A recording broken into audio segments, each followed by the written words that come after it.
Para esta oportunidad tenemos a la doctora Ana Neira, abogada de la Universidad Católica, coordinadora del proyecto de códigos electorales y anteriormente se ha desempeñado como, como abogada en Secretaría General del Jurado Nacional de Elecciones. Por favor, recibamos a ustedes con grandes palmas a la doctora Ana Neira.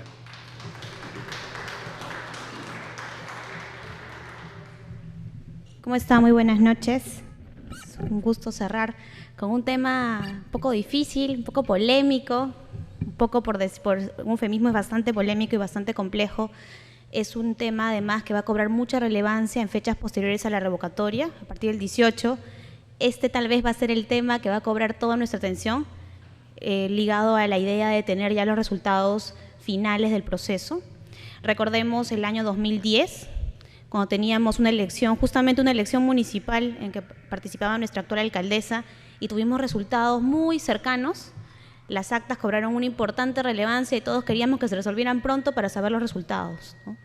Cuando hay mucha diferencia entre las dos autoridades o entre las opciones, las actas cobran menos relevancia porque ya sabemos el resultado casi el día de la elección. Pero cuando esto no sucede, la resolución de cada acta, si determinamos que hay 50 votos nulos, 40 o 30 o anulamos el acta, pueden cambiar de manera trascendental los resultados, tanto en los procesos de elección popular como incluso ahora en la revocatoria. La idea hoy es darles una panorámica más o menos completa de lo que implica esta resolución de actas, pero haciendo esto un poquito más dinámico. Ustedes verán que es una cuestión un poco compleja, algo técnica, pero sobre todo para que entendamos que no es que nosotros como jurado resolvamos esto sobre la base de criterios que se nos ocurren frente a cada acta, sino que hay una serie de criterios predeterminados en reglamentos que nosotros finalmente lo que hacemos es aplicarlos, ¿no? Y la idea hoy es justamente que ustedes puedan familiarizarse, por lo menos de manera preliminar, con estos criterios y puedan formular las preguntas que les parezcan convenientes a efectos de que cuando el proceso de revocatoria venga, ustedes estén más preparados incluso que nosotros, creo, para resolver las actas a partir del 18 de marzo. Con esa idea solamente breve, ustedes saben que finalmente eso tiene un sustento legal. Básicamente, para resolver actas observadas, tenemos una serie de normativas desde la Constitución, pero sobre todo tenemos una resolución, que es la 777 del 2012. Esta resolución ha recobrado vigencia para este proceso de consulta popular de revocatoria. Y esta resolución establece justamente cada una de las reglas y los supuestos frente a cada problema, observación posible de las actas observadas. Cada una de ellas está ahí contemplada. El lenguaje a veces es un poquito confuso, no lo entendemos, entonces tal vez hoy puede ser una oportunidad para que aclaremos esto que a veces es un poco oscuro desde la sola visión de la norma. Y por el lado de las nulidades, también tenemos una resolución que emitió el Pleno en el año 2011. Esto se emitió para las elecciones generales del 2011. Esta resolución es la 094-2011. Pero para este proceso también se ha recobrado vigencia de esta resolución, estableciendo una serie de pautas respecto de las nulidades que definitivamente van a aplicarse para este proceso, pero que incluso con esa resolución, y lo vamos a ver hacia el final, nos quedan algunas dudas, algunos puntos que tal vez faltaría definir, que voy a también yo a plantearles el día de hoy para que ustedes los conozcan y puedan tenerlos más o menos claros también. Empezamos con este primer gran tema, las actas observadas, y luego vamos a pasar hacia la idea de nulidad. Primero, yo quería partir un poco de estos mitos, estas ideas de las que todos tenemos las actas observadas. A veces, todos, que ustedes de repente que están más comprometidos con el tema electoral, yo antes del 2009, que no trabajaba en el jurado, la verdad tenía muchas ideas cerradas respecto a lo que pasaba con las actas observadas. Todos tenemos algunas concepciones que en realidad no son estrictamente lo que pasa con las actas. Por ejemplo, hay quienes piensan que las actas observadas provienen de una impugnación, que alguien impugna un acta. Esto no es cierto, ¿no? Lo que sucede es que llegan las actas, nosotros sabemos, ¿no? Ahora lo vamos a ver, a 5 ejemplares de las actas electorales. El acta correspondiente a la Oficina Centralizada de Procesos Electorales llega al centro de cómputo. Tratan de ingresarlo, pero por algún problema, inconsistencia numérica, algún error, falta de firmas, huellas, etcétera, no la puede ingresar. Eso es un acta observada. No es que alguien la impugne, no es que haya un personero que la cuestione, no. Estas observadas provienen simplemente de un tema de no poderlas ingresar al cómputo. Y frente a esta circunstancia se han generado una serie de soluciones posibles, ¿no? Y eso lo vamos a ver. Otra idea es que la resolución de acta responde casi a la voluntad de la autoridad electoral, ¿no? Nos ponemos frente al acta y decimos, bueno, esta acta va a ser nula, o esta la vamos a poner así, a sumarle tanta cantidad de votos nulos. Evidentemente esto no es así, ¿no? Hay unos reglamentos, determinamos sobre la base de estos reglamentos, ya vamos a ver inmediatamente cuántos votos nulos aumentamos, qué hacemos con los votos impugnados, qué hacemos cuando los superan determinados porcentajes y cantidades de las actas, ¿no? Y esto finalmente, y esto hay que decirlo aquí, tal vez no está precisado, esto proviene de un mal llenado de las actas. Si las actas se llenaran prístinamente, correctamente, no habría ningún acta observada. Todo ingresaría inmediatamente al cómputo y nos evitaríamos todos los problemas. Lamentablemente esto no siempre pasa. En elecciones como esta, con 40 autoridades, esto pasa incluso menos. Es posible, se aumenta el porcentaje posible de error y por consiguiente las actas observadas tienden a aumentar. Esa es además la percepción que se tiene hasta ahora de lo que podría pasar en este proceso. Ahora, otra idea que se tiene es que la OMPE y el jurado no coordinan absolutamente para ver el tema de actas observadas, ¿no? Esto evidentemente no es cierto. Hay unos reglamentos dictados por el jurado, unos reglamentos dictados por la OMPE que todos seguimos. ¿Han habido algunos problemas de coordinación en el pasado? Probablemente. Pero lo cierto es que hoy hay una plena coordinación, tanto entre las oficinas centrales o nacionales como entre las oficinas descentralizadas, tanto las oficinas centralizadas de procesos electorales como los jurados electorales especiales. Cuando el jurado emite una resolución sobre acta observada, inmediatamente la manda a la oficina centralizada de procesos electorales para que ellas le ingresen al cómputo y así vayamos avanzando. Porque finalmente el interés de todos, tanto de la OMPE como del jurado y evidentemente también de los ciudadanos, es que podamos acabar con el proceso y tengamos resultados finales. Y para esto el actuar conjunto se impone. Ahora, ya pasando al tema de las nulidades. Una primera idea que se tiene es que las nulidades de la revocatoria van a derivar en nuevas revocatorias. Ya vamos a ver qué pasa con este tema, lo voy a dejar un poquito en suspenso, pero es una idea de la que generalmente partimos. Otra idea que también se ha estado incluso difundiendo recientemente es que siempre que revoquemos alguna autoridad va a haber nuevas elecciones. Y esto tampoco es cierto, la ley establece unos porcentajes y unas previsiones al respecto. No es que porque revoquemos a una de las autoridades, en este caso, ¿no? Imaginemos en el caso de Lima Metropolitana tenemos 40 integrantes del Consejo. Si revocamos a uno, asisten al puesto 5, 20, 39, no va a haber nuevas elecciones. Y vamos a ver que hay un supuesto muy específico en el que hay nuevas elecciones y no es porque revoca solamente a una autoridad, sino que tiene que revocarse un determinado porcentaje. Partiendo un poco de esto, deslindando un poco estas ideas, avanzamos con lo siguiente. Yo les decía, ¿no? El acta electoral es finalmente un documento en que se registra, ¿qué se registran? Los hechos, las incidencias, las observaciones que se producen en la mesa de sufragio. Y como el acta electoral tiene 3 etapas, esta acta electoral también tiene 3 apartados, de instalación, de sufragio y de escrutinio. Ahí vemos en chiquito el acta de la parte de instalación y la parte de sufragio. Vamos a ver que las actas tienen mucha información, incluso ya preimpresa, que nos va a ser muy útil a resolver actas observadas. Pero aquí solamente la idea es identificar las 3 secciones. Teníamos instalación, hay que registrar la información que ahí se nos solicita, sufragio y posteriormente escrutinio. Como yo les mencionaba, los ejemplares de las actas no es un ejemplar, sino que hay por lo menos 5 ejemplares. ¿Por qué? Eso también es un tema que se discute o se plantea o se cuestiona a veces, ¿no? ¿Por qué tenemos 4 ejemplares? ¿Por qué tenemos 5? ¿Por qué tenemos 1 o 2? En la legislación actual tenemos 4 y tenemos 1 para partidos políticos, para organizaciones políticas y en este proceso electoral para autoridades sometidas a consulta y eventualmente para los promotores. Esta pluralidad de ejemplares se explica por 2 cuestiones. Una, justamente para resolver actas observadas. Cuando tenemos un acta observada, lo que queremos hacer es verificar si en el otro ejemplar, el que corresponde a la otra entidad, sí está bien registradas las cifras, ¿no? Y luego, por un tema que tal vez en Lima no se vea tanto, pero que en provincia sí existe, es el tema de actas siniestradas. Cuando las actas se queman o eventualmente se extravían o se pierden, se necesita contar con otro ejemplar para poder recuperar la votación.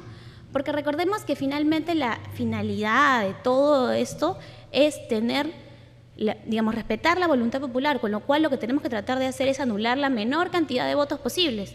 Nuestro principio tiene que ser por la no anulación, sino por la validez del voto.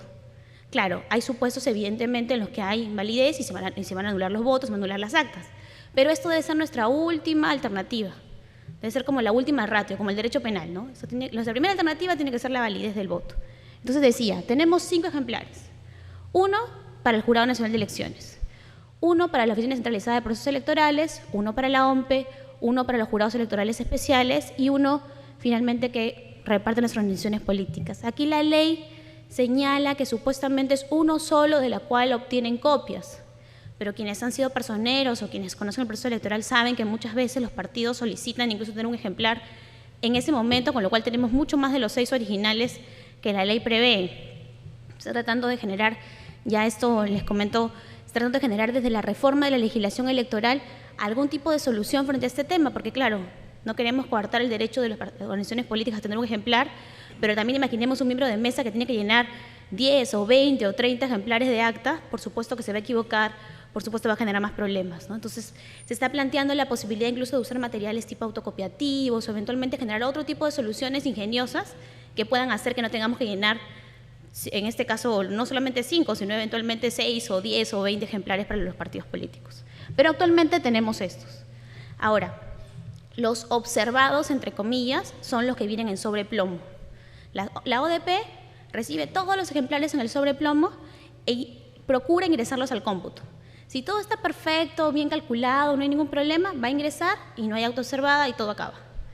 Si esto no sucede, va a remitir esto al jurado electoral especial y el jurado electoral especial va a sacar su ejemplar celeste, va a cotejar los 2 ejemplares, el plomo y el celeste, y va a generar una resolución.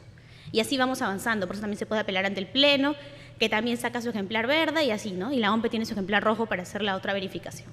Eso es un poco el esquema y por eso tenemos esta pluralidad de ejemplares.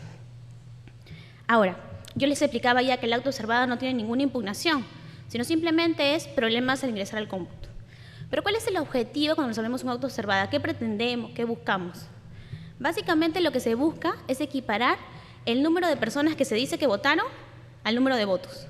Esto que parece tan simple, lamentablemente no siempre se puede hacer solo con el acta. Recordemos que en el Perú nosotros no contamos cédulas, mejor dicho, las cuentan solo los miembros de mesa y luego las destruyen.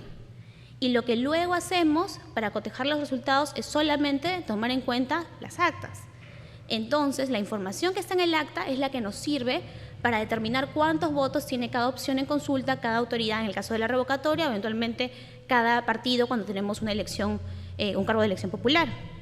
Entonces, ¿qué pasa si en el acta, por ejemplo, me dice que votaron 300 personas, pero en el ánfora tengo solamente 200 votos? Hay un problema, ¿no?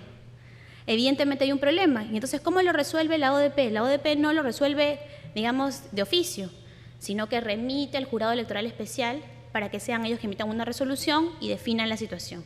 Esto es el supuesto de actos observados, finalmente. Entonces, solamente aquí precisar, el objetivo es tan simple como equiparar número de votantes con número de votos. Y hay una serie de soluciones para generar esto, porque por supuesto hay muchas opciones posibles a veces cuando tenemos la información en las actas.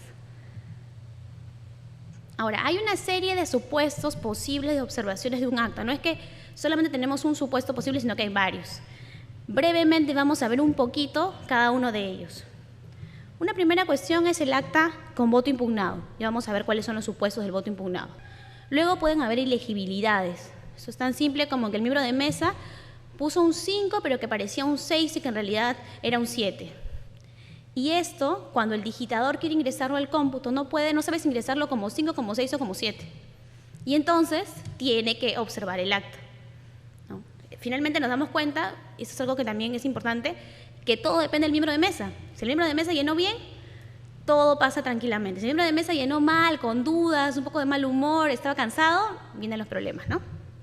O también pueden ser a veces problemas de que no asistieron a la capacitación o eventualmente el ausentismo de quienes se capacitaron y que van otras personas que a veces no conocen el procedimiento. Luego cuestiones de actas sin datos, que también las vamos a ver. Y tal vez los supuestos más comunes son los 2 que vienen a continuación, que es el acta incompleta y el acta con error material. Esto que suena medio raro, ya vamos a ver un poquito cuáles son los supuestos de estas denominadas acta incompleta y acta con error material. Y finalmente las actas con solicitud de nulidad, que también existen. ¿Qué puede pasar? Llega el acta, en la mesa de sufragio el personero señaló que hubo un supuesto de nulidad. Por ejemplo, ustedes van a ver las causales. que la mesa se instaló después de las 12 del día y no hubo ninguna causa de justificación. El personero señala eso en la mesa, ¿no? Lo registramos en el acta, eso queda como pedido de nulidad. Entonces, el acta con pedido de nulidad tampoco la ingresa inmediatamente la ODP, sino que la manda al jurado para que resuelva la nulidad. Entonces, eso también es considerado, desde la perspectiva de la ODP, un supuesto de acta observado, porque no va a ingresar inmediatamente al cómputo. Ahora, vemos el supuesto de votos impugnados primero. ¿Qué pasa aquí? Imaginémonos, el día de la elección viene una persona con su DNI, pero esta persona se acaba de hacer un supercambio de look y no tiene la más mínima resemblanza a la foto de su DNI. Evidentemente, el miembro de mesa, el presidente de la mesa, podría decir que esa persona no es la que dice ser, la que está en el DNI, y no puede no dejarlo votar. Ahora, puede pasar que el presidente diga, no, sí, a mí me parece que sí es, pero el personero diga, no, a mí no me parece. Esta persona no es, impugna la identidad del elector. ¿Qué se hace en ese supuesto? No es que no lo dejemos votar, porque el derecho de sufragio es irrestricto. Las personas pueden votar, pero no vamos a poner su voto en la misma cédula que a todos, sino que le vamos a poner en un sobre, ¿no? Ahí se ve un poquito ese sobre verde. Aquí se pone el DNI y se pone la cédula de esta persona cuya identidad se está impugnando.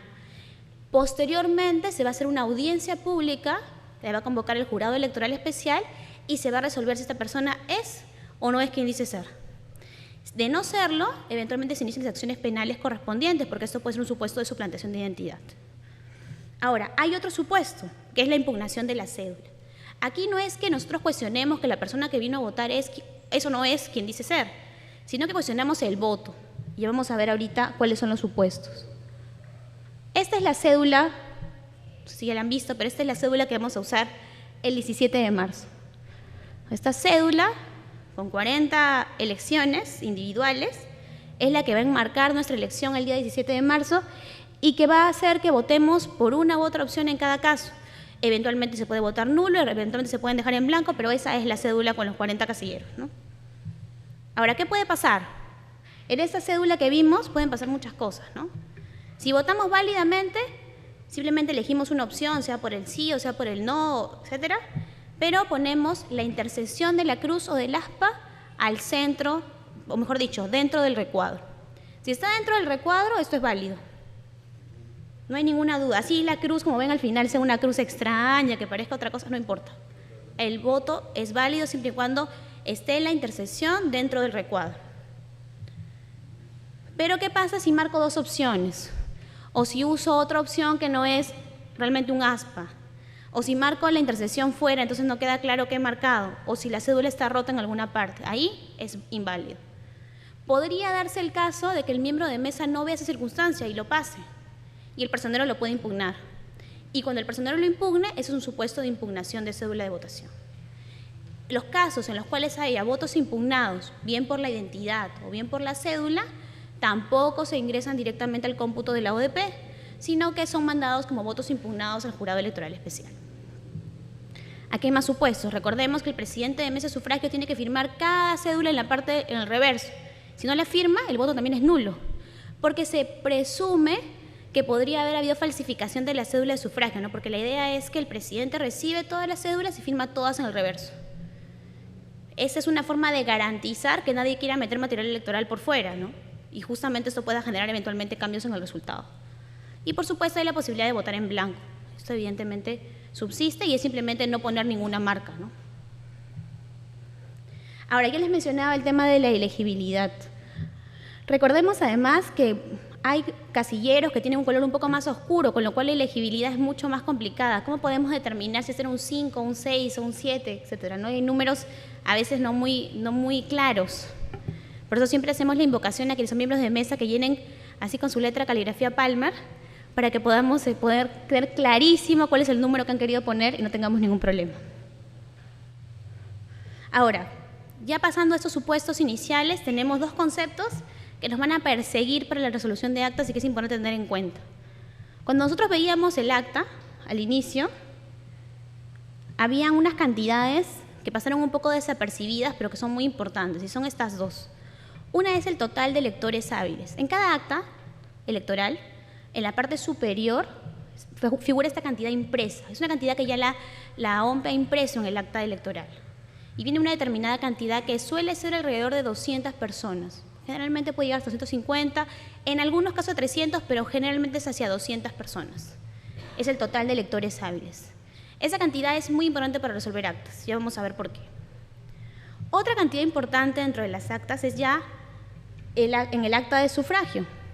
En el acta de sufragio los miembros de mesa tienen que llenar una serie de datos, de información.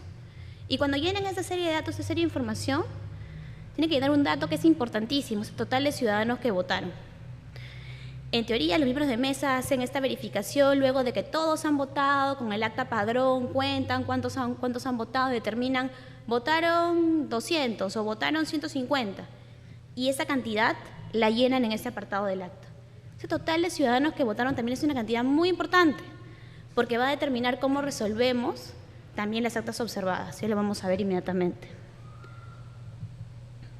Ahora, viene el primer supuesto, esas actas con nombre extraño, que era el acta incompleta. ¿Qué pasa con el acta incompleta? Simplemente los miembros de mesa olvidaron este dato. No pusieron el total de ciudadanos que votaron. Este dato que veíamos aquí en el segundo, que deben poner en el acta de sufragio, no lo pusieron. Por diferentes razones, ¿no? A veces no se hace bien el cálculo, a veces se olvida, etc. No, simplemente no se puso. Esto ya es un tema de observación. Cuando los miembros de mesa no ponen esta cantidad, esas actas ya son mandadas al jurado electoral especial para que resuelva la observación. O sea, digamos, la omisión de este solo dato, que parece un dato menor, ya genera una observación del acta y genera la necesidad de emitir una resolución. Entonces, este es un primer error posible y este es el supuesto de acta incompleta. Ahora, ¿qué hacemos en este caso? ¿Cómo resolvemos el acta incompleta? Ahora, primero, supuestos en los cuales el acta realmente no es incompleta. Imaginemos que solo ponemos el número de totales ciudadanos que votaron, pero lo ponemos solo en números. No es un acta incompleta, porque sí pusimos la cantidad, solo que la pusimos solo en números. Y si la ponemos solo en letras, también funciona, está la cantidad, no es que no la hayamos puesto. Ahora, ¿qué pasa si ponemos las dos y son distintas? El reglamento ha tomado una opción sobre este tema, ha tomado una decisión, ¿no? Y lo que señala es que si hay una cifra en letras y otra en números, prevalece la cifra en números. Eso ya está definido en el reglamento. Yo sé que veo algunas caras de sorpresa, hay muchas personas que no están de acuerdo con esta decisión, pero es la decisión que ha tomado ya la norma. Entonces ya sabemos que esta es la solución que se va a adoptar, ¿no? Cuando haya discrepancia, la cantidad de números es la que va a prevalecer. Ahora, yo les decía, ahí hay un supuesto, ese que está ahí planteado en la diapositiva, yo sé que los números son muy chiquitos, pero es un supuesto de acta incompleta justamente, porque no tenemos total de ciudadanos que votaron y tenemos una cédula solamente con 6 autoridades aquí. Imaginemos un acta. Imaginemos un acta con las 40 autoridades que vamos a tener para este proceso, pero tenemos aquí una de 6. Vamos a tener que comenzar a resolver esta acta incompleta. ¿Y qué hacemos? ¿Qué es lo primero que creen que deberíamos determinar? ¿Qué número nos falta? El total de ciudadanos que votaron es el número que nos falta, el primerito que tenemos que determinar. Entonces, lo primero que hay que hacer es determinar el total de ciudadanos que votaron. ¿Y cómo determinamos el total de ciudadanos que votaron? Bueno, yo les cuento, lo que hacemos es coger una calculadora y comenzamos a sumar. Y sumamos autoridad por autoridad los votos por el sí, por el no, blancos y nulos. Y tenemos una cantidad final. Luego comparamos todas las cantidades existentes y la más alta es el total de ciudadanos que votaron. Pero hay una observación posible. ¿Qué pasa si yo sumo la autoridad 15 y me da, en este caso, me da 250? Es posible que haya más ciudadanos por una autoridad que los que supuestamente votan en esa mesa, total de electores hábiles. No puede ser, porque el total de electores es el tope que nos pone la OMPE. En esa mesa solo votan 200 personas. ¿Cómo podrían haber votado 250 por la autoridad 5 o por la autoridad 6? Es imposible. ¿Qué hacemos en ese caso? Anulamos la elección de la autoridad 5, porque no podemos determinar de esos 50 votos que sobran, ¿a dónde fueron? Si fueron al sí, fueron al no, fueron al nulo, fueron al blanco. Entonces anulamos toda la elección. Eso es lo que hay que hacer en cada una de las autoridades. Nosotros, cuando hemos capacitado a los jurados electorales especiales, les hemos hecho ejercicios en los cuales han tenido que trabajar con las 40 autoridades, ¿no? Porque la idea es que ellos tengan esa expertise para hacerlo mucho más rápido. Pero finalmente aquí el ejercicio es sumar. Coger una calculadora, sumar y comparar cifras. Nosotros, además, esto generalmente lo resuelven los abogados, con lo cual imaginarán todas las complicaciones que se generan, Pero la idea es básicamente que podamos definir primero el total de ciudadanos que votaron y luego, nuevamente, ¿cuál es nuestro objetivo inicial cuando empezamos a ver las actas? Que la cantidad de votantes sea igual a la cantidad de votos. Entonces, si hay una diferencia, por ejemplo, si determinamos que el total de ciudadanos que votaron eran 180 y sumamos la votación de la autoridad 1 y es 150, hay una diferencia de 30. ¿Dónde fueron esos 30 votos? ¿Cómo hacemos para que se equiparen? ¿Cómo la ODP va a poder generar esto al cómputo? Lo agregamos a votos nulos. Entonces, la solución para equiparar es agregar votos nulos. Y así respecto de cada autoridad. Entonces, yo les decía, primero determinamos tales ciudadanos que votaron con las sumas y luego agregamos votos nulos para que en cada caso la cantidad sea igual al total de ciudadanos que votaron. Con la única, bueno, en este caso todavía no hay excepciones. Esa es un poco la dinámica respecto de cada una de estas actas, ¿no? Y además, recuerden ustedes que tenemos que emitir una resolución por cada acta observada, porque no es que las actas sean, digamos, iguales, sino que el acta número 545-K es distinta que el acta 545-L. Entonces hay que emitir una resolución por cada una de ellas, y cada una tiene sus propios supuestos de eventual observación y hay que resolver cada uno de ellos. Ahora, cuestiones relacionadas. ¿Qué pasa, por ejemplo? No sé si se logra ver, pero en la autoridad 3 hay 25 votos impugnados. ¿Qué pasa si tenemos una autoridad que figura que tiene una cantidad determinada de votos impugnados, pero los votos impugnados nunca aparecieron, no hay sobrecitos? ¿Qué hacemos con estos 25 votos? La solución es nuevamente aumentarle los votos nulos para efectos de la equiparación, porque no tenemos los votos. Si los tuviéramos, habría que emitir una resolución y resolver conforme les he explicado, ¿no? Bien el tema de validez o bien el tema de la identidad. Pero si no los tenemos, los aumentamos a los votos nulos. No sé también si se logra ver claramente, pero a veces los miembros de mesa ponen esos símbolos de conjunto vacío, ponen ceros, ponen rayitas. En algún momento, la OMPE consideraba también que eran supuestos de observación, porque no quedaba claro que eran iguales a cero, ¿no? Estas rayitas, no sé, creo que no se logra ver, pero esta bolita con una línea obliga que es un conjunto vacío, no quedaba claro si era cero o no era cero, ¿no? Entonces lo mandaban como acta observada. Ahora ya se ha dicho que estos símbolos son cero, ¿no? Entonces ya no es observación, hay que ingresarlo como cero a efectos del cómputo. Ahora, pero por ejemplo, si ven ustedes, no sé si se logra observar, pero esas autoridades, la 5 y la 6, no tienen ninguna votación. ¿Cómo puede ser que en una elección en la que han votado 200 personas, 2 autoridades no tengan votación en ningún sentido, ni nulo, ni blanco? Eso no puede pasar, ¿no? Algo mal. Se cansaron, no quisieron seguir contando, algo sucedió, ¿no? El escrutinio no terminó porque es imposible que si votaron 200 personas no tengamos votos en algún sentido para estas 2 autoridades. Nuevamente, aumentar a los votos nulos para resolver esta discrepancia, ¿no? Ahora, el acta con error material es muy parecida, Lo que sucede aquí, en esta acta con error material, lo vamos a ver aquí más claramente, es que sí llenaron los miembros de mesa la cantidad, sí llenaron el total de ciudadanos que votaron, y le pusieron, por ejemplo, en este caso pusieron 198, sí lo pusieron. Pero igual hay problemas numéricos, entonces comenzamos a resolver. Ahora, ¿qué pasaría? Ya lo mencionábamos de algún modo, ¿qué pasaría si los miembros de mesa señalan? Bueno, en esta mesa deberían votar 250, eso está en el acta electoral, ¿no? Pero nos confundimos y pusimos que el total de ciudadanos que votaron eran 300. Eso no puede suceder. Evidentemente no pueden votar más personas de las que podían votar en la mesa. Entonces, ¿qué hacemos? Nos olvidamos de la cantidad que pusieron los miembros de mesa. Es como que no lo hubieran puesto y la tratamos como un acta incompleta, como el supuesto anterior.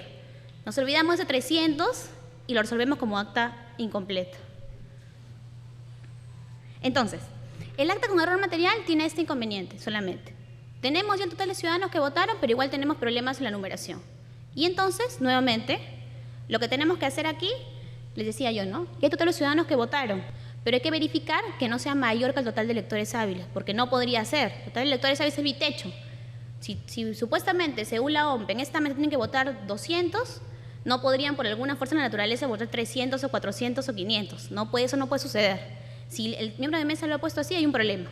Y hay que ignorar esa cantidad y resolvemos sobre la base de lo demás, ¿cierto? Y luego nuevamente también vamos agregando votos nulos hasta que las cantidades se vayan equiparando. Y así, en autoridad por autoridad. Ahora, ustedes habrán visto, si han sido miembros de mesa o si han tenido oportunidad de revisarlas, que las actas tienen un casillerito que dice total de votos, ¿no? Y los miembros de mesa generalmente hacen sumas. Estas sumas, y hay que decirlo, no se toman en cuenta ni por la OMPE ni por los jurados electorales especiales. ¿Por qué? Porque muchas veces hay errores en las sumas. Entonces, lo que se ha preferido, pues justamente porque pueden haber errores y no todo el mundo va a hacer las verificaciones del caso, lamentablemente no siempre se va a verificar, pero ignorar esa cantidad y resolver como si no hubiera totales, digamos, de suma, ¿no?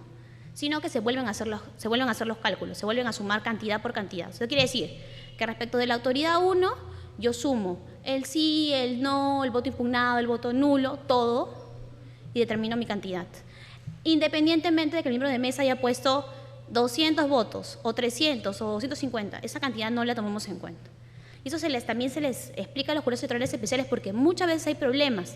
Como la OMPE ingresa las cantidades, y son programas evidentemente informáticos que hace cálculo inmediatamente, a veces han tomado en cuenta la cantidad que está plasmada en el papel.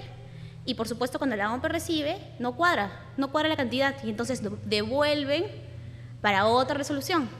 Y se imaginan que si ya nos es complicado emitir una resolución por cada acta, si tuvimos que emitir 2 o 3 o 4 para resolver, es inoficioso. Entonces, lo mejor es hacerlo desde un primer momento para evitarnos la demora, porque finalmente, como decía al inicio, lo que todos queremos es tener resultados lo antes posible, ¿no? Ahora, ya decíamos que estos diferentes tipos de observaciones de las actas, lo que hace la ODP es mandarlo a que el jurado emita una resolución. Y ahí se ve un poquito mejor cuáles son los símbolos que se han considerado expresamente como cero. El guión, la línea oblicua, eventualmente el cero, eventualmente el conjunto vacío, todas esas opciones ya están consideradas como cero. Antes, cuando lo veíamos en el acta, la ODP, como les decía, lo mandaba de vuelta porque no se había definido exactamente cómo computarlo, ¿no? Aun cuando, de hecho, quienes son matemáticos sobre todo, quienes ven temas de matemáticos, ingenieros, siempre decían, pero es clarísimo que esto es cero, ¿no? Pero siempre tuvimos esta complicación, por eso ahora ha quedado zanjado en el reglamento. Ahora, ustedes recordarán que tuvimos algunos problemas en el 2010 por las cuestiones de las huellas, ¿no? El miembro de mesa debe poner su huella, no debe poner su huella, si no la ponen es observada, no es observada. Esto generó muchos inconvenientes, por eso la idea de la huella como supuesto de observación se ha eliminado. Ahora, ¿qué pasa con las firmas? Las firmas son los que dan certeza de la información que se está plasmando. Imaginemos un acta en que hacemos todo el escrutinio pero nadie firma. ¿Cómo sabemos si realmente el escrutinio responde a lo que alguno de los miembros de mesa ha verificado y no simplemente a 2 personas que se pusieron a contar los votos y a poner cualquier número? Eso es un potencial problema, ¿no? Entonces, lo que se ha definido es que si por lo menos en una sección del acta, recordemos que el acta tiene 3 secciones, ¿no? Instalación, sufragio y escrutinio. Si por lo menos en una sección del acta figuran las 3 firmas y luego en las otras figuran 2, o sea, el famoso 3-2-2, 2-2-3 o 2-3-2, así, cualquiera de esos supuestos, no hay observación del acta. Si, por ejemplo, hay una sola firma en una sección, una sola firma en otra sección y 2 en la otra, eso sería un supuesto de observación del acta, porque no hay forma de verificar que en todo momento ya había un colegiado para resolver. ¿Qué se hace en ese caso? El acta llega al jurado electoral especial, el jurado electoral especial saca su ejemplar. A veces sucede que el ejemplar del jurado electoral especial está con todas las firmas. Entonces se levanta la observación y el jurado declara la validez del acta, ¿no? Es la mayor de las veces, afortunadamente. Cuando no, hay que a veces pedir el otro ejemplar del Jurado Nacional de Elecciones y hacer la nueva verificación. E incluso en algunos supuestos se ha pedido los 4 ejemplares. Se han resuelto actas con los ejemplares de la OMPE, de la ODP, del Jurado Electoral Especial y del Jurado Nacional de Elecciones. Todos a la vista para determinar si había validez o no de la votación. Y esto finalmente solo por un tema de no firmar los documentos que se han llenado debidamente, ¿no? Ahora, hay lugares, tal vez eso no pase tanto en Lima en esta elección, pero ha pasado en otros lugares, en que los miembros de mesa son iletrados. Y entonces ahí la idea es, por ser iletrados, ¿hay observación? No necesariamente. Siempre los que los podamos identificar plenamente, que ellos sí pongan su huella, no hay ningún problema respecto del acta, porque así están también generando su conformidad con el contenido. Y luego, a veces sucede, ustedes, si han sido miembros de mesa, lo sabrán, que terminamos de llenar el acta y tenemos que lacrarla. ¿cierto? Hay unos papelitos que se ponen encima del resultado, la cerramos y ya no debería haber ningún tipo de cambio de resultados, ningún posible cuestión adicional. Pero a veces, los miembros de mesa no lacran el acta. Entonces, ¿qué pasa con ese supuesto de no lacrado? ¿Cómo podemos saber que alguien en el camino no cambió el 5 por 3, mejor dicho, el 3 por 5, o un 1 por un 9, o cuestiones similares, ¿no? La idea es que si este ejemplar del acta no está lacrado, pero ha seguido, digamos, la cadena de custodia todo el tiempo por un personal de la ODP y un personal del Jurado Nacional de Elecciones como fiscalizador, que verifican que realmente esto no se ha cambiado, entonces el acta se da por válida. Evidentemente, lo que se busca es que eso sea la menor cantidad de casos, ¿no? Sino que más bien todos tengan su lacrado que garantice que no haya ningún tipo de modificación. Ahora, esto es, rapidito, un poquito de lo que es actas observadas. Ustedes, ya cuando comience el proceso, van a irse dando cuenta de que hay muchos supuestos en que esto que yo les he hablado se da incluso conjuntamente. Hay actas, yo he resuelto actas en el 2010, hay actas en las cuales tienes ilegibilidad mezclada con error material y luego por ahí hay un voto impugnado. Entonces, los supuestos se van mezclando y, por supuesto, va complejizando la resolución de las actas, ¿no? Pero finalmente esas son un poco las reglas generales, más o menos, que son útiles para efectos de la resolución. Finalmente se dan cuenta de que la lógica es equiparar votos a votantes. Y para hacerlo, aumentamos votos nulos. ¿Por qué aumentamos votos nulos? No aumentamos votos blancos o aumentamos votos para el sí o para el no. Porque no podemos favorecer una determinada opción. Y el nulo es la opción, digamos, más neutra posible, ¿no? Es simplemente nulo. En comparación con que no podríamos saber si votaron por el sí, por el no o por cualquier otra opción, más en este proceso que tenemos 40 autoridades posibles, ¿no? Ahora, terminando esto, vamos a ver ahorita un poco de lo relativo a las nulidades. ¿Qué pasa con las nulidades? ¿Qué es esto de la nulidad de la elección? Muchas veces, y eso también vale para las actas, pensamos que cuando acaba el acto electoral ya acabó todo, ¿no? Ya todo quedó oleado y sacramentado, no necesitamos inmediatamente tener resultados y no tenemos muy claro cómo se da este resultado, pero no es tan así, ¿no? El hecho de tener resultados exige pasar por una serie de filtros. El primero es resolver todas las actas, que ya lo vimos. Y el segundo es resolver eventuales pedidos de nulidad que se hubieran presentado. ¿Qué puede suceder? Pueden presentarse pedidos de nulidad por diferentes causales. Quienes ven procesos electorales más seguidos habrán visto que en las elecciones siempre se presentan diferentes pedidos de nulidad por distintos motivos, sobre todo porque algunas de las causales son muy amplias. Causales como graves irregularidades, finalmente puede ser casi todo o nada, y entonces mucha gente pretende alegar graves irregularidades en diferentes partes del proceso. En algunos casos, evidentemente, con justicia, con razón, porque sí son graves irregularidades, y en otros, un poco ampliando las figuras a efectos de estar dentro del supuesto, ¿no? Ahora, entonces, ¿qué es la nulidad de elecciones? Simplemente declarar la invalidez de la elección, ¿no? Se determina a partir de unos supuestos determinados que están regulados en la Ley Orgánica de Elecciones y eventualmente también en la Ley de Elecciones Municipales. ¿Quién puede pedir la nulidad? Los personeros.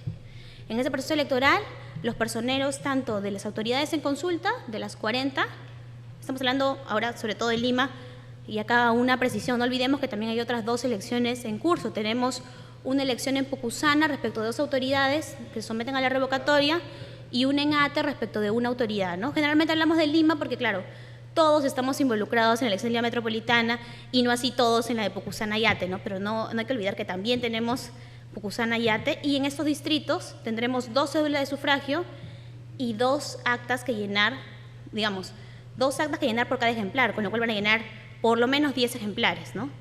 No hay que olvidar también eso, que si bien son pocas autoridades, también tienen un proceso de escrutinio independiente y también tienen su complejidad, ¿no? Pero bueno, ¿quiénes pueden solicitar la nulidad? Los personeros, de las autoridades en consulta o de los promotores de la revocatoria. Tanto en el caso de Lima como eventualmente, como mencionaba, los de Pucusana y Ate también podrían presentar estos pedidos de nulidad. ¿Y cuál es el plazo? El plazo es de 3 días hábiles. 3 días desde la elección. Eso quiere decir que el 20 de marzo vence el plazo para presentar pedidos de nulidad. Y además vamos a ver inmediatamente que hay algunas cuestiones que tienen que alegarse en el momento de la elección. Por ejemplo, si la mesa no se instaló antes de las 12 del día y no hubo ninguna justificación, que es una nulidad que está contemplada en la ley, hay que decirlo en ese momento. Los personeros tienen que alegarlo en ese momento, en el momento de la instalación. Porque si no lo dicen, pierden su oportunidad. Porque las nulidades se tienen que deducir en la primera oportunidad que se tenga para hacerlo. Entonces, si yo, personero, de determinado partido, estaba en la instalación de la mesa de sufragio y no cuestioné que se instale después de las 12, ya perdí la oportunidad de cuestionarlo posteriormente, porque es un hecho ocurrido en la mesa de sufragio. Y esto lo vamos a ver también ahora. Entonces, aquí hay dos, digamos, grandes supuestos de nulidad. Uno, respecto de la mesa de sufragio, lo que puede ocurrir en la mesa, su instalación, vamos a ver los supuestos. Y otro, por hechos externos a la mesa de sufragio, cuestiones que ocurren, generalmente tienen que ver con actos de violencia, eventualmente de intimidación, incluso destrucción de material electoral también podría ser un supuesto en algunos casos. Entonces, aquí tenemos, líneas generales, cuáles son los supuestos. Primero, la instalación que ya conversamos, ¿no? Instalación después de las 12, pero sin justificación. O sea, imaginemos que por alguna razón se justificó que la mesa se instalara después de las 12. Eso no es causal de nulidad, ¿no? Tiene que alegarse, digamos, alegarse con nulidad no solamente la hora después de las 12, sino también que no hubo justificación para la instalación después de las 12. Porque si no, no hay pedido de nulidad. Lo siguiente, cuando se haya ejercido algún tipo de violencia frente a los miembros de mesa o intimidación sobre los electores, también es causal de nulidad, también hay que alegarla inmediatamente. Ahora, cuando se compruebe que la mesa, hablábamos un momento de los supuestos de impugnación de identidad, ¿no? Imaginemos que llega una persona con su DNI y no está en el padrón, y sin embargo la mesa lo deja votar. Esto no puede pasar. Las personas que no están en el padrón no votan. Si es que esas personas tienen una numeración que es de la mesa en concreto, lo que se hace es darle una constancia de asistencia a la votación, pero no es que se les deja votar, porque el único universo que vota es el que está en el padrón electoral. Los demás no pueden votar. Entonces, imaginemos que llega esta persona y dice, no, pero yo sí tengo mi derecho de sufragio, ¿por qué no estoy en el padrón?, etcétera. El miembro de mesa no tiene potestad para dejarlo votar, pero considera, ¿no?, y lo deja votar. Un personero podría cuestionar esa circunstancia y señalar que esto es contrario a lo que establece la ley, porque no debería votar una persona que está fuera del padrón. Ustedes preguntarán, ¿por qué puede estar fuera del padrón? Bueno, puede haber muchas razones por qué alguien esté fuera del padrón. Puede haber restricciones por temas penales, puede haber cuestiones de restricción también de ciudadanía por temas de RENIEC, eventualmente podría haber impugnación de domicilio, que también es un procedimiento por el cual se cuestiona que una persona vive donde dice vivir y por eso se le puede sacar del padrón. O sea, hay varios supuestos por los cuales alguien podría no estar en el padrón, pese a que figure el grupo de votación de la mesa. Entonces, no, tampoco es correcto dejarlos votar en esos supuestos. Ahora, miremos que las causales son bien cautas, ¿no? Las causales no son votación después de las 12 y nulidad, no. Es votación después, instalación después de las 12 sin justificación. Otra causal, bueno, esa es un poco más objetiva, ¿no?, porque es violencia o intimidación. La tercera, cuando se compruebe que se admitió votos de ciudadanos que no figuraban en la lista, rechazaron votos de que sí figuraban. Siempre, y dice el siguiente, ¿no?, en número suficiente para hacer variar el resultado de la elección. Esto quiere decir que no bastaría que fuera 1, o 2, o 3, sino que tiene que probarse que es en número suficiente para hacer variar el resultado de la elección. Hay quienes cuestionarán esto, ¿no? Señalarán, pero si ya 1 ya debería ser causal para declarar la nulidad de la mesa de sufragio. Es posible, ¿no? Probablemente, habría que pensarlo cuando reformemos la ley. Pero actualmente la legislación establece esa circunstancia, que tiene que haber esta incorporación de quienes no deben votar o esta exclusión de quienes pueden votar en número suficiente para hacer valer el resultado de la elección. Entonces, esto hay que tomarlo en cuenta, ¿no? Hay que acreditar ambas cosas si quiere hacer un pedido de nulidad o formular un pedido de nulidad.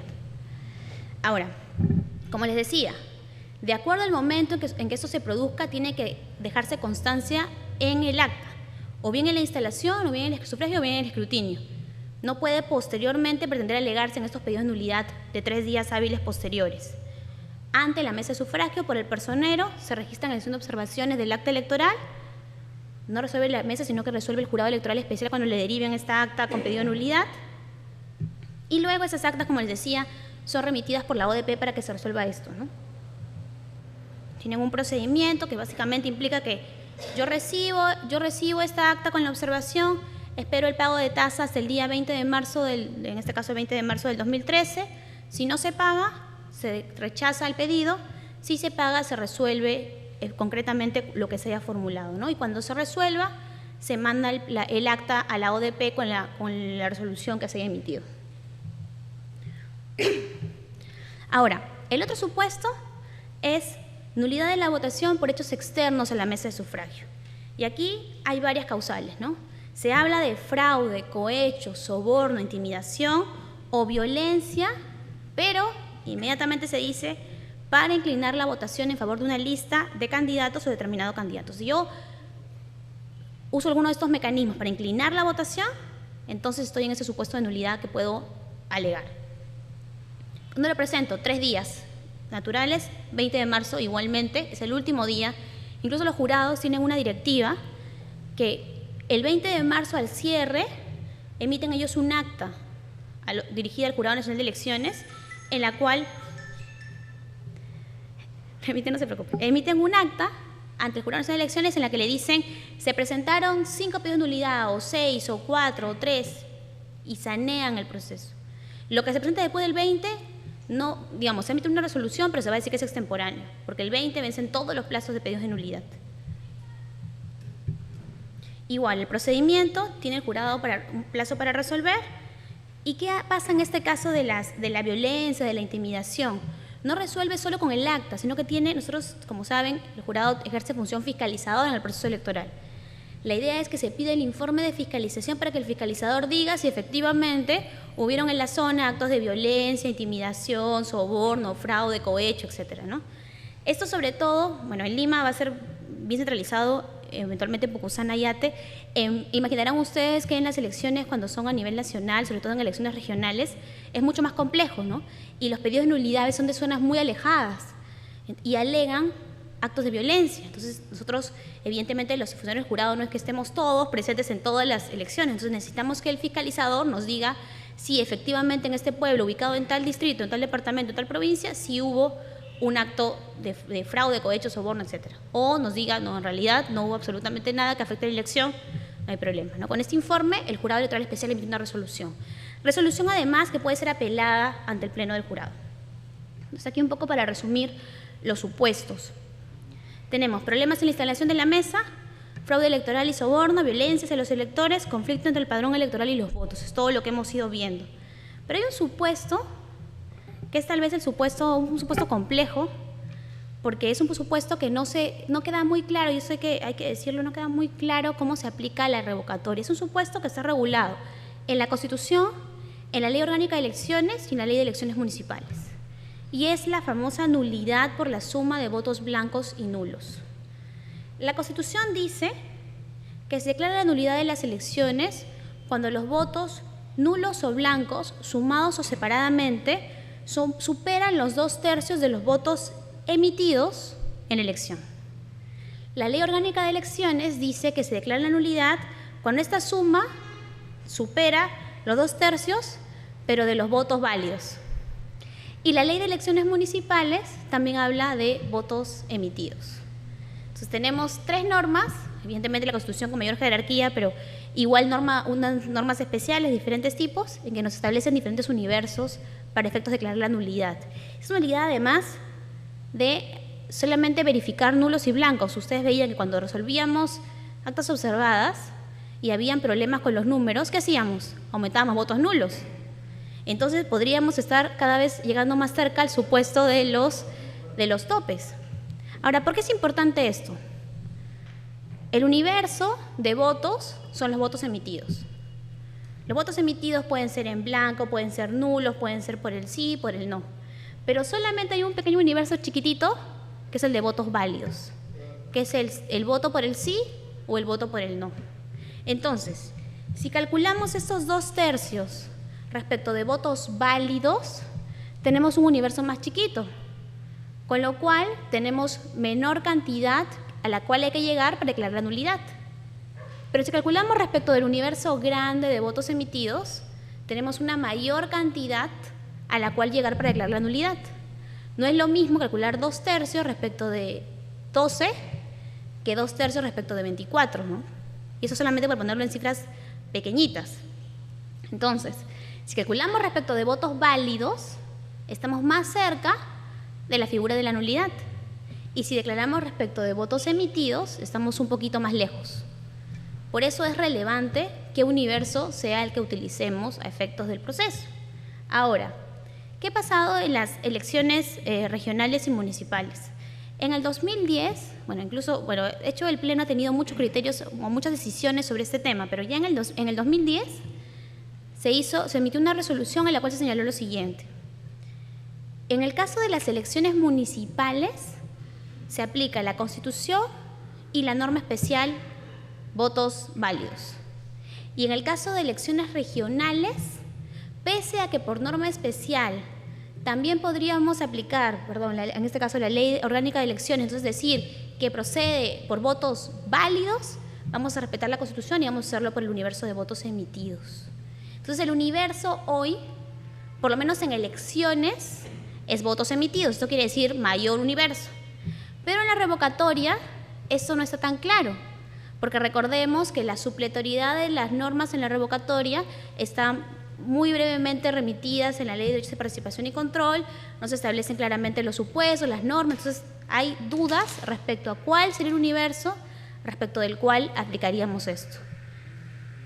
Yo sé que esta semana el Pleno va a emitir una resolución en la cual va justamente a dilucidar finalmente todas estas discusiones antes del proceso, porque ¿cuál es el inconveniente?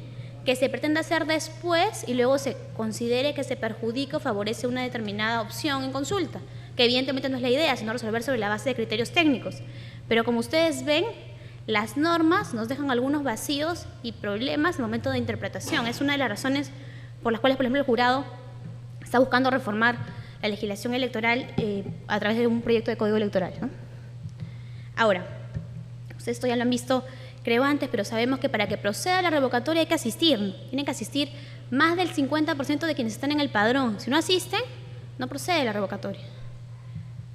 Y para revocar se requiere la mitad más uno de los votos válidos. Nuevamente, este universo de votos, se dan cuenta que este universo de votos válidos y votos emitidos, que parece lo mismo, en realidad no es exactamente lo mismo. Y estas cantidades son las que van a determinar varias cosas en efectos del proceso electoral. Entonces, yo solamente he querido un poco dejarles esta inconsistencia de la norma que complica a los organismos electorales y que, como les decía, en el transcurso de semana el jurado ya va a dejar plenamente saneado para que no haya ninguna discusión. Ahora, nuevamente, ¿cuándo hay nuevas elecciones, no? Partíamos al inicio de esta pregunta porque a veces se está diciendo mucho, de algún modo, de que si revocamos una autoridad ya hay nuevas elecciones. Esto no es cierto. Para que haya nuevas elecciones se tiene que revocar a más de un tercio del Consejo Municipal. Como sabemos, en el caso del Consejo de Lima está formado por 39 regidores y una alcaldesa. Entonces, para revocarlos tienen que ser, sale 13.333, tiene que ser más de 13, ¿no? 14. Si revocamos a más de 14, entonces van a haber nuevas elecciones. Si no se revoca más de 14, no va a haber nuevas elecciones. Pero por supuesto surgen muchas dudas frente a esto. ¿Cómo vamos a hacer los reemplazos? ¿Quiénes van a entrar? Van a entrar, ¿no? En algún momento se comenzaron a entrevistar, ustedes recordarán, algunas personas que aparentemente iban a entrar porque estaban en las posiciones, ¿no? La ley también tiene algunas soluciones sobre este tema específico. ¿Qué se hace primero? Un primer escenario, no sé si ustedes han tenido oportunidad, pero ya hay varios artículos publicados sobre estos temas, algunos de hecho mucho más claros que otros, pero si yo les pudiera recomendar alguno, hay uno de Fernando Tuesta que es clarísimo, que publicó hace más o menos un mes en La República. Pero la idea es la siguiente: si revocamos a más de un tercio del Consejo Municipal, hay nuevas elecciones. Y si hay nuevas elecciones, ¿quién entra el 18? ¿Quién entra el 18 de marzo? Pero todavía el 18 de marzo no entra nadie, porque entran recién cuando terminemos el proceso, cuando saneemos todo, cuando hay actas de proclamación de resultados.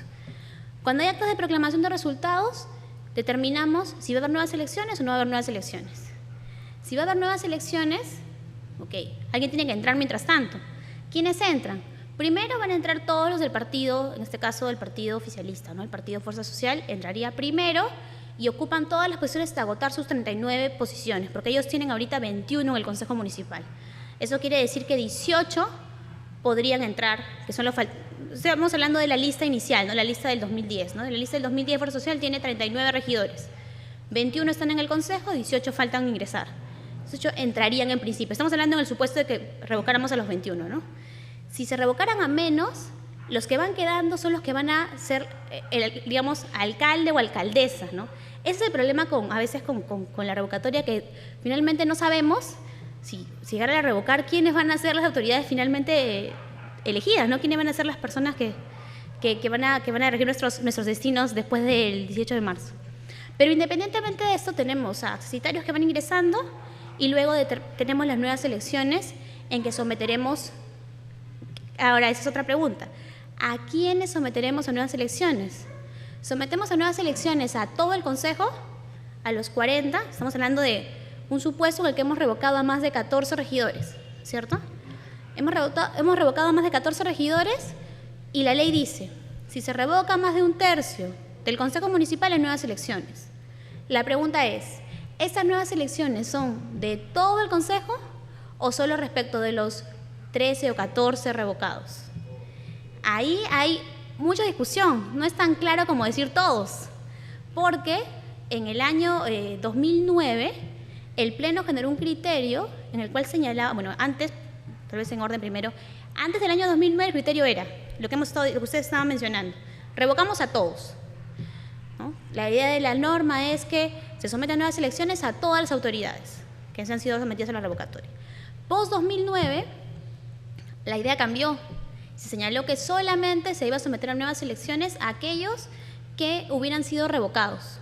En este caso que planteamos un momento, a los 14. Pero por supuesto esto genera problemas. Recordemos cuál es el mecanismo de elección de las autoridades municipales. El mecanismo de elecciones, hay dos posibles, ¿no? Cifra repartidora, en el cual determinamos por cantidad de votos quienes entran y van repartiéndose digamos, las posiciones, los escaños. Y luego tenemos premio a la mayoría, que quiere decir que le damos la mitad más uno de las posiciones en el Consejo Municipal a quien tenga mayor votación. ¿Y por qué hacemos esto del premio a la mayoría? Para garantizar gobernabilidad, para que el que gane tenga la mitad más uno del Consejo. Eso está en la ley, ¿no? La idea es que esta persona tenga pues un consejo con el que pueda trabajar y no un consejo, digamos, adverso o complicado. Si sometemos a nueva elección solo a los revocados, podemos cambiar trascendentalmente las mayorías en el Consejo Municipal. Y esto evidentemente puede generar complicaciones. Sabrán ustedes, y ya lo veremos, qué pasa el 18 o qué pasa después del 18. Pero hay muchos escenarios posibles. ¿Qué pasaría, por ejemplo, si no revocamos a la alcaldesa, pero revocamos a todos sus regidores? Evidentemente, su peso político se va a ver de alguna forma afectado por esta circunstancia. Entonces, la valoración que tenemos que hacer respecto a esta institución también implica esto, ¿no? Entonces, es algo que yo los animaría también a ponerse a pensar cuando tomemos una decisión en esto, sin ánimo de favorecer una posición o la otra, pero sí para pensar qué repercusiones posibles puede tener para nosotros uno u otro escenario, ¿no? Ahora, la pregunta del millón. Imaginemos que ya dilucidamos, nos pusimos completamente de acuerdo en lo de votos emitidos, votos válidos, todo. Y hubo nulidad de la revocatoria, ¿no? Porque hubo más de 2/3 de votos sumados o blancos o separadamente, nulos o blancos sumados separadamente, que se habían dado en la elección. ¿Tiene que haber una nueva revocatoria? Ustedes recordarán que cuando hay nulidad en las elecciones, hay elecciones de autoridades municipales, por ejemplo, hay nuevas elecciones. Hay un distrito en Ancash, que se llama Huacachi, en el cual se hicieron elecciones 4 veces para elegir autoridades desde el 2010 hasta el año pasado. Por diferentes razones se anulaban. Había destrucción de material electoral, la gente no iba, diferentes temas, y se anulaba la elección. Anulábamos nueva elección y estuvimos varios años. La pregunta es, si hay nulidad de la revocatoria, ¿hay nueva revocatoria? Aquí el jurado tiene bastante claro que no debería haber, que no hay nueva revocatoria. Pero sabemos que hay interpretaciones divergentes, hay quienes piensan que sí. Ahora, la norma dice que solo procede la revocatoria una vez en el mandato de cada autoridad. Entonces, ¿cómo someteríamos a una nueva revocatoria a alguien que ya fue sometido a revocatoria? Digamos, si esa persona ya no se consiguió el porcentaje requerido para revocarla, o ya, digamos, acabó la oportunidad y habrá que dejarlo terminar su periodo de mandato.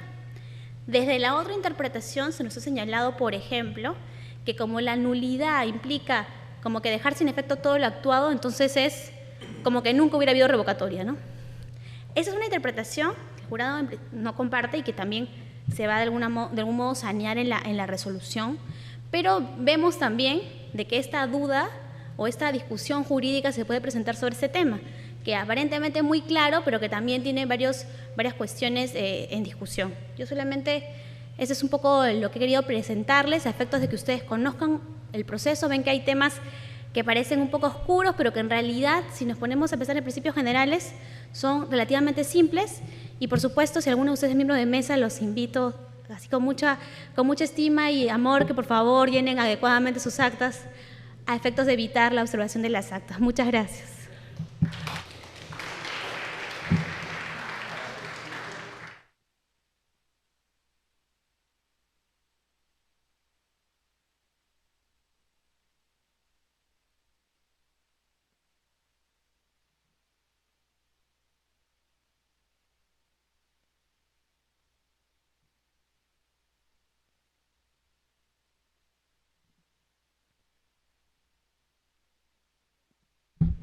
Voy a ir leyendo un poco rápidamente a efectos de ir.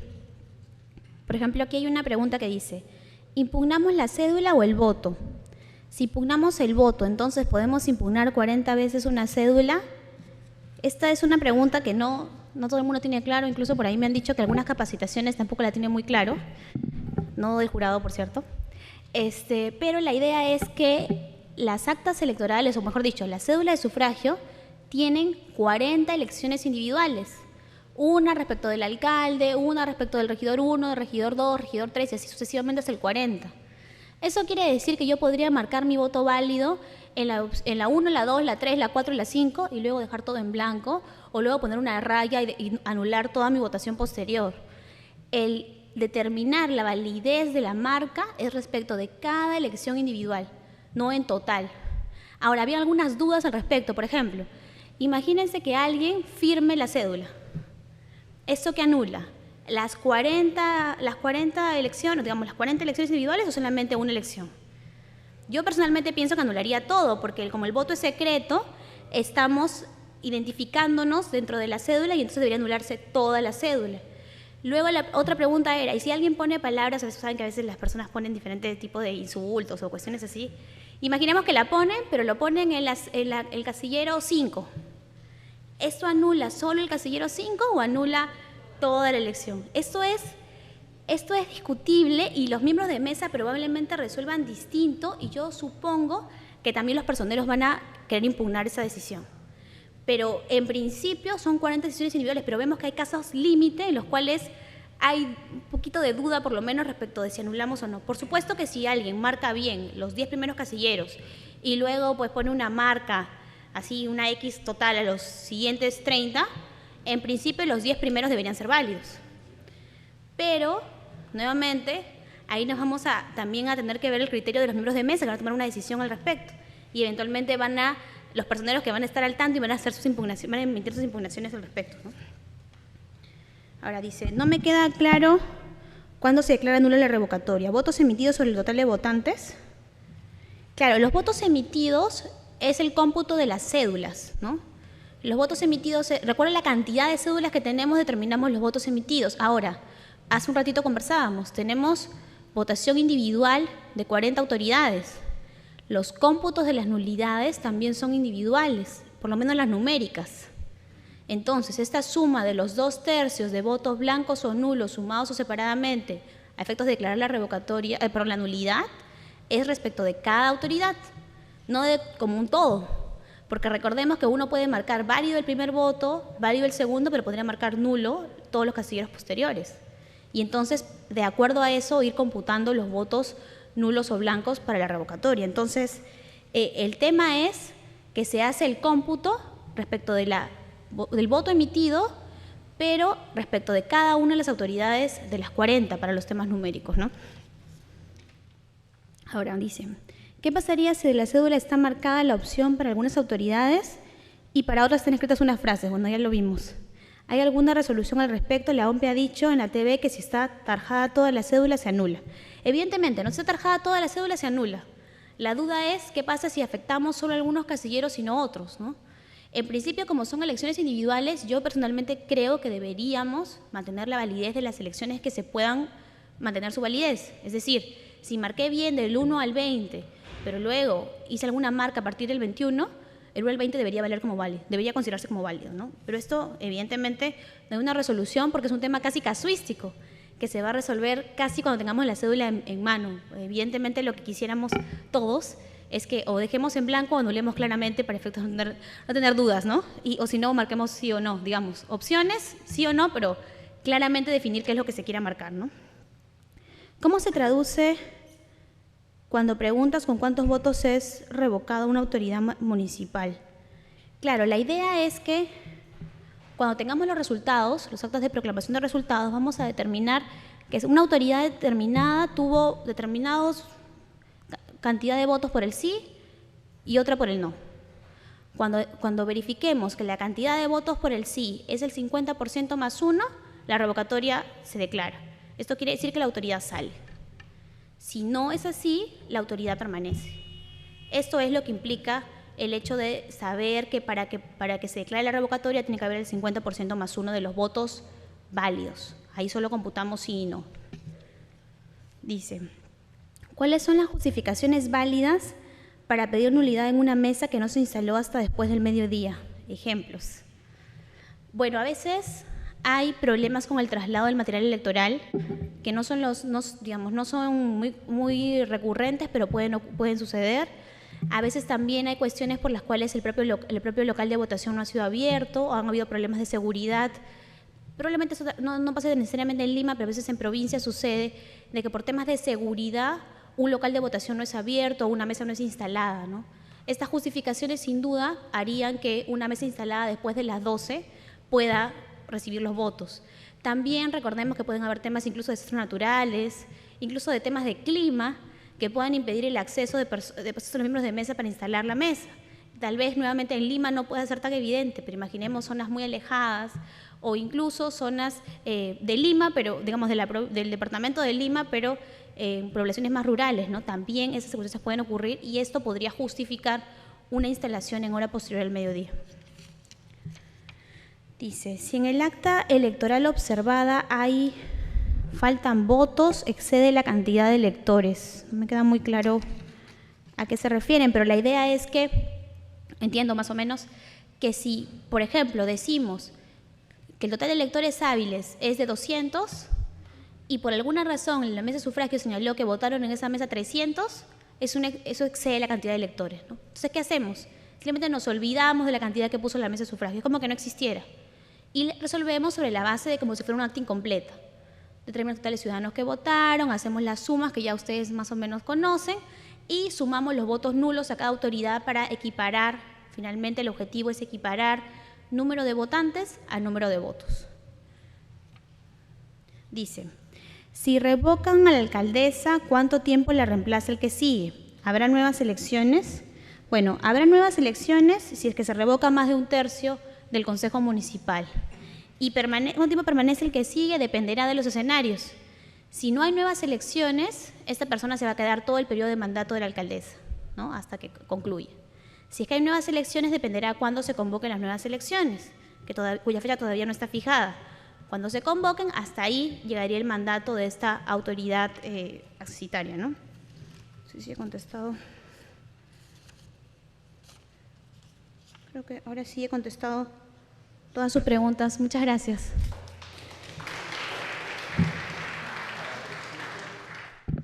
Agradecemos a la doctora Ana Neira por su brillante exposición y hacerle recordar que, por favor, a la salida entreguen sus encuestas, que son parte principal para nosotros para mejorar cada día, ¿no?